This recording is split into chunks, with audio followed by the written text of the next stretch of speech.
Hello दोस्तों, स्वागत है आप सभी का इलेक्ट्रॉनिक स्टडी यूट्यूब चैनल पर। नमस्कार। आज के अपने इस वीडियो में हम बात करने वाले हैं आपकी बीटीसी या डीएलएड थर्ड सेमेस्टर से जो आपका संस्कृत का क्रैश कोर्स एक तरीके से चल रहा था या आपका पूरा कोर्स चल रहा था, उसमें हम बात कर रहे थे आपकी समास को लेकर के। तो समास में तत्पुरुष समास आपका टॉपिक चल रहा था। उसको आगे बढ़ने से पहले उसमें आगे बढ़ने से पहले चूँकि कारक हमारा टॉपिक था, कारक को हम पूरी तरीके से बात करने वाले थे। यहाँ इसको लेकर के आप लोगों को मैं बता दूं, जो लोग पूरी तरीके से सीटेट यूपीटेट की तैयारी करना चाह रहे हैं, इंडिया का जो लार्जेस्ट प्लेटफॉर्म है लर्निंग प्लेटफॉर्म अनअकैडमी, वो लेकर के आया है आप लोगों के लिए बहुत ही किफ़ायती दाम पर, काफ़ी कम मिनिमम जो है प्राइजेस पर आप कह सकते हैं, जो है ऑनलाइन कोचिंग एक तरीके से। तो आप लोग इसको ज्वाइन कर सकते हैं। यहाँ पर आप देख पा रहे होंगे कितने कुछ इसके बेनिफिट्स हैं। आपको यहाँ पर क्लासेस तीन क्लासेस के बाद डाउट क्लियरिंग सेशंस होते हैं। सारी पीडीएफ आपको फाइल मिलती है। एडवर्टीजमेंट्स भी यहाँ देखने को नहीं मिलते। पेपर 1 पेपर 2 दोनों पढ़ाया जाता है। हिंदी इंग्लिश जिसमें भी चाहे आप पढ़ सकते हैं। टॉप एजुकेटर्स इंडिया के अलग अलग सब्जेक्ट्स को पढ़ा रहे होते हैं। मैं भी यहाँ पर पढ़ाता हूँ सामाजिक अध्ययन और हिंदी विषय को लेकर के। ठीक है, डेली क्लासेस होती हैं। यहाँ पर आप देख पा रहे होंगे 30+ hours of live sessions every day. कितने एजुकेटर्स हैं टॉप जो पढ़ा रहे होते हैं। नए नए कोर्सेज आपको जो है हर एक महीने देखने को मिलते हैं।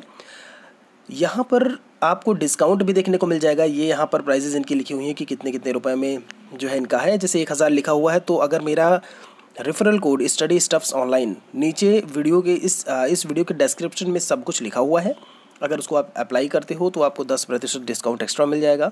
तो 900 रुपये केवल एक महीने की फ़ीस हुई यहाँ पर। तो एक बार आप जाकर के ज़रूर देखें इसको। बाकी आप आगे देख पा रहे होंगे कि 25% 50% तो ऑफ है ही। ऊपर से अगर मेरा कोड अप्लाई करते हैं तो 10% और एक्स्ट्रा डिस्काउंट आपको मिल जाएगा।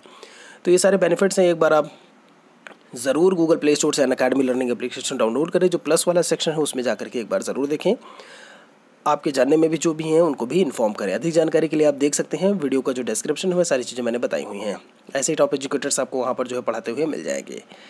चलिए बात कर लेते हैं। चूँकि संप्रदान तत्पुरुष समास हमारा हो चुका था, यहाँ पर पहले हम देख लेते हैं अब कारक होता क्या है और उसके बाद में जो है हम प्रोसीड करेंगे आगे की तरफ कि भाई इसके जो और प्रकार थे 3, वो क्या हैं। कारक व्याकरण के संदर्भ में किसी वाक्य, मुहावरा या वाक्यांश में संज्ञा या सर्वनाम का क्रिया के साथ संबंध। ध्यान दीजिएगा, जब भी आप बात करते हो व्याकरण के संदर्भ में, ऑब्वियसली आप व्याकरण की बात कर रहे हो, ठीक। आगे इन्होंने ये कहा है कि किसी भी वाक्य की बात कर लो, कोई मुहावरा है या कोई भी वाक्य का अंश है यानी कि वाक्यांश है, उसमें संज्ञा या सर्वनाम का क्रिया के साथ में जो संबंध होता है, नाउन प्रोनाउन का जो वर्ब के साथ में जो रिलेशन होगा, वही कारक कहलाता है। आगे आप कह सकते हो कि व्याकरण में संज्ञा सर्वनाम शब्द की वह अवस्था जिसके द्वारा वाक्य में उसका क्रिया के साथ संबंध प्रकट होता है। किसके साथ? क्रिया के साथ संबंध प्रकट होने को लेकर के बात हो रही है। मतलब चीज वही है, एक दूसरे तरीके से यहाँ पर इन्होंने डिफाइन कर दिया है। आप ये भी कह सकते हो कि कारक यह इंगित करता है कि वाक्य में संज्ञा या सर्वनाम का काम क्या है। ठीक है, क्या काम है संज्ञा सर्वनाम का, ये चीज़ आपका कारक जो है इंगित कर रहा होता है। एमसीक्यू जो मैंने क्वेश्चन पूछा था, तो आप यहाँ से कारक को पूरी तरीके से देख सकते हो। आप बहुत पहले से फर्स्ट सेमेस्टर से आप पढ़ते आए होंगे कारक के बारे में। यहाँ पर है आपका दोस्तों लिखा हुआ है कारक के रूप। यहाँ पर लिखा है शब्दों में विकार, जैसे लड़का से लड़के, मैं से मुझको या मेरा। शब्दों के कुछ शब्द आना, जैसे गाय को, पानी में, वृक्ष को, राम से, ऐसे करके। अब यहाँ पर आप देख सकते हैं ये तो विकार दोस्तों, विकार का मतलब होता है परिवर्तन। ठीक है, मतलब चेंज देखने को मिले जहाँ पे।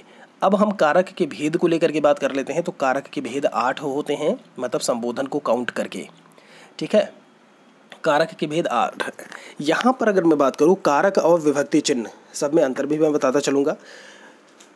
आप कारक और कारक चिन्ह, जो कारक चिन्ह हैं वही आपके विभक्ति चिन्ह होते हैं। कारक आपका क्या होता है, जैसे कर्ता, कर्म, करण, संप्रदान, ये आपके कारक हो गए। विभक्ति चिन्ह उनकी क्या होती है, ने, को, के साथ, जैसे आगे आप देख पा रहे हो लिखा है। ठीक है, विभक्ति चिन्ह को परसर्ग भी बोलते हैं।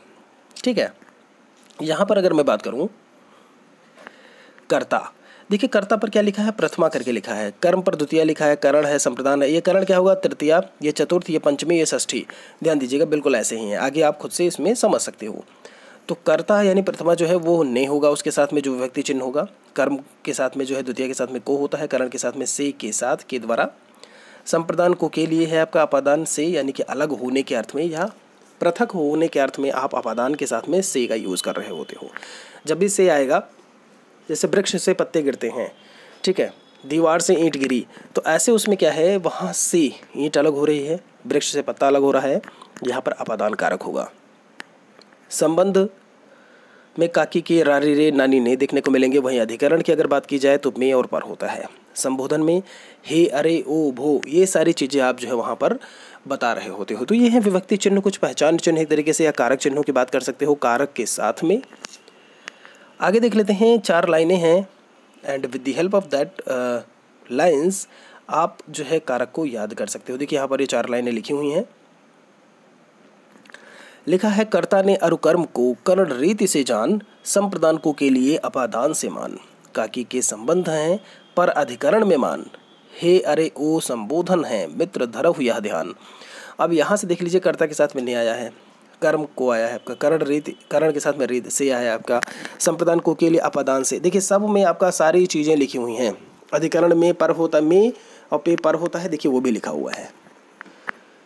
चारों लाइनों को ध्यान रखिए पूरी तरीके से, आपको विभक्ति चिन्ह ध्यान रहेंगे फिर, ठीक है। परसर्ग जो बोलते हैं विभक्ति चिन्ह, कारक चिन्ह जिसको आप बोलते हो, आप ऐसे भी याद रख सकते हैं। अदरवाइज आपको अगर वैसे भी याद हो रहा है तो आप वैसे भी उसको याद रख सकते हैं। चलिए, ये तो बात हो गई मित्रों कारक को लेकर के। 3 पढ़ चुके थे हम। अगला हमारा अपादान तत्पुरुष समास था, चूँकि पंचमी विभक्ति का चिन्ह से होता है इसमें, आप अच्छी तरीके से अभी हम पढ़ के आए हैं। और से का मतलब यहाँ पर है अलग होने के अर्थ में, ठीक है। यहाँ पर जो से है अलग होने के अर्थ में, उसका लोप देखने को मिलता है, ठीक। कर्ता इसमें था नहीं, कर्म था, कर्म करण, और उसके बाद जो है आपका यहाँ पर हम अधिकरण, यहाँ पर जो है आपका जो देखने को मिल रहा है अपादान तत्पुरुष, और इसमें भी जो है आपका से यानी अलग होने के अर्थ में उसका लोप होगा। देख लेते हैं समस्त पद यानी कि सामासिक पद क्या होते हैं आपके, समास विग्रह क्या होगा। जैसे मैंने बोला वृक्ष पतित, क्या है, वृक्ष पतित यानी वृक्ष से पतित, वृक्ष से गिरा हुआ, या वृक्ष से अलग होना, या वृक्ष से गिरा। तो कोई भी चीज़ वृक्ष से अलग हो रही है, वृक्ष से यानी अलग होने के अर्थ में, और जब पृथक होने के अर्थ में होता है तो आपका अपादान होता है। पथ भ्रष्ट, पथ से भ्रष्ट, पथ पर जा रहे थे, आप भ्रष्ट हो गए, आप जो है पथ भ्रमित हो गए, आप सही रास्ते पर नहीं जा रहे हो। देश निकाला, देश से निकाला, देश से अलग कर दिया जाना, देश से क्या हुआ, अलग कर दिया गया। ऋण मुक्त, आपके ऊपर ऋण था पहले, अब आप उससे मुक्त हो, मतलब आपको मुक्ति मिली है, आप अलग हो, ऋण अलग है, आप अलग हो। जहाँ भी दिखाई दे आपको कि पृथक होने के अर्थ में और ऐसी चीज़ें, आप तुरंत ही वहाँ पर जो है लगा दोगे कि क्या है, ये आपका जो है अपादान तत्पुरुष समास है। देश निकाला, देश से निकाला हो गया भाई, ये तो अभी पढ़ाई था हमने। पदच्युत, पद से च्युत, पद से हटाया हुआ। आकाशवाणी यानी कि आकाश से आई वाणी, उसको आप आकाशवाणी कहते हो। भयभीत, भय से भीत हो जाएगा। आगे देखते हैं संबंध तत्पुरुष समास क्या है। इसमें षष्ठी विभक्ति का चिन्ह जो होता है काकी की रारी रे नानी ने, इनका जो है लोप हो जाता है। अभी आप पढ़ के आए हो, काकी के संबंध हैं, ठीक है। तो इसमें क्या होगा, मैंने बोला राजमहल, राजा का महल, यही कहते हो ना। अब जब राजा का महल है, का है, और जब इसको आप जो है समस्त पद में लेकर के आओगे तो राजमहल, का लोप हो गया। देखा आपने। देश के वासी, देशवासी, मैंने बोला देश के वासी, का की के, यही है ना। तो देश के वासी जैसे ही बोला, के का आपका लोप हो गया, देशवासी बन गया। राजकुमार, राज के कुमार, ठीक है, या राज का कुमार कह लीजिए आप, ठीक है। देवालय, देव प्लस आलय करके लिखा हुआ है यहाँ पर जो है देव प्लस देव प्लस नहीं होगा, मतलब देव का आलय, तो यहाँ पर का आपको जो है लोप देखने को मिलेगा। संसार त्याग, संसार का त्याग। फिर है आपका नगरवासी यानी कि नगर के वासी है। मृग श्रावक यानी कि मृग का श्रावक लिखा हुआ है। घुड़दौड़, घुड़दौड़ करके है, तो घोड़े की दौड़। यहाँ पर देखिए सभी में काकी के जो मतलब संबंध वाली बात देखने को मिल रही है, उनका लोप हो रहा है। राम कहानी, राम की कहानी। अंतिम है तत्पुरुष समास में अधिकरण तत्पुरुष समास। इसमें में पर ऊपर आदि का जो है लोप देखने को मिलता है। जैसे मैंने बोला शरणागत, शरण में आगत, शरण में आगत में शरण में आया हुआ, ठीक है। तो शरणागत, दानवीर में दानवीर हो जाएगा। देखिए इनको आप जितना ज़्यादा लिख के पढ़ेंगे उतना ही ज़्यादा आपको समझ में आएगा, क्योंकि काफ़ी कुछ मैं वन लाइनर जो आपके लिए आप लोगों के लिए मैं तैयार कर रहा हूँ, वो जल्दी ही आप लोगों को उसकी अवेलेबिलिटी हो जाएगी, ठीक है। लगभग 1 महीना हो गया मुझे कहते हुए, थोड़ा समय लग रहा है उसको बनाने में, लेकिन आप बिल्कुल से धैर्य रखिए। वो उसमें ऐसे क्वेश्चन हैं आपके विद एक्सप्लेनेशन कि आपको काफ़ी कुछ आपका वहाँ से क्लियर होने वाला है। ठीक है, अगर आप उसको जो है परचेज़ करते हैं जो भी चीज़ें हैं, ठीक है, बहुत ही कम अमाउंट में उसमें रखूँगा जिससे कि आपको बिल्कुल से परेशानी ना हो। 1500-1600 क्वेश्चन होंगे आपके उसमें, जिससे कि आसानी से आप उसमें से जो है पढ़ सकें। और आपकी सभी की वस्तुनिष्ठ, अति लघु की बात करें या लघुत्तरीय की बात करें, सभी आपके इंक्लूड हैं उसमें। 1 लाइनर में सब कुछ इंपॉर्टेंट जो भी आए हैं सब कुछ इंक्लूड किया हुआ है मैंने। जलमग्न में जलमग्न हो जाएगा आपको घोड़ सवार यानी कि घोड़े पर सवार, आप बीती यानी कि अपने पर बीती, ग्राम वास यानी ग्राम्य वास लिखा हुआ है, कार्यकुशल कार्य में कुशल और कला प्रवीण।